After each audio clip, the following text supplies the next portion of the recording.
Serikali imetenga kiasi cha shilingi bilioni 200 kwa ajili ya kuwezesha shughuli mbalimbali za kiuchumi nchini kote, ikiwemo sekta za kilimo, ufugaji wa mifugo, pamoja na uvuvi wa samaki, ili kuwawezesha wananchi kiuchumi kupitia fursa mbalimbali za kifedha zinazotolewa na wizara pamoja na mifuko ya maendeleo iliyoanzishwa na serikali.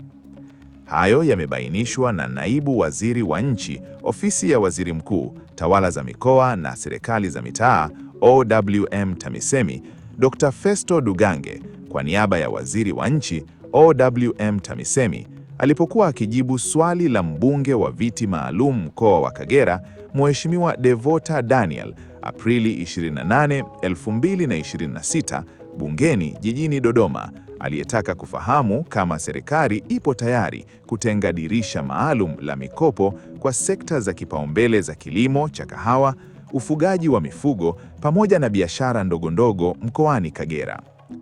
Dr. Dugange amebainisha kuwa fedha hizo ni sehemu ya mkakati mpana wa serikali wa kuhakikisha kila Mtanzania ananufaika na rasilimali za nchi na kwamba serikali imejipanga kutoa elimu na hamasa kwa jamii ili makundi yaliyokusudiwa yaweze kuchangamkia fursa hizo adhimu, ambayo imekuja wakati kukiwa na hitaji kubwa la mitaji miongoni mwa wajasiriamali wadogo na wakati, ili kukuza mnyororo wa thamani katika mazao ya biashara.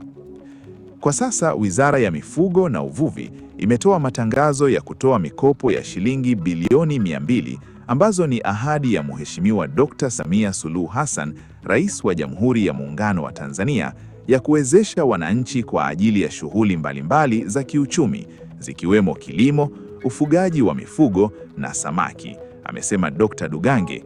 Mbali na fedha hizo za ahadi ya Rais, serikali imesisitiza kuwa bado kuna madirisha mengine ya mikopo, ikiwemo ile ya 10% inayotokana na mapato ya ndani ya halmashauri. Katika mkoa wa Kagera pekee, serikali imeshatoa shilingi milioni 742.67 kupitia mfumo huo wa 10% kwa mwaka wa fedha 2024-2025. Hii imedhihirisha azma ya dhati ya serikali katika kuhakikisha kuwa mzunguko wa fedha unafika hadi kwa mwananchi wa hali ya chini.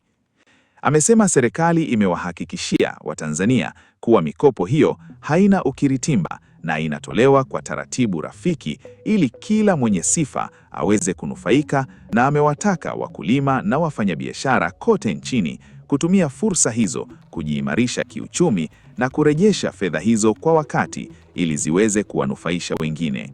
Hatua hii imetajwa kuwa ni nguzo muhimu katika kuelekea uchumi wa kati wenye tija na ushindani katika soko la ndani na nje ya nchi.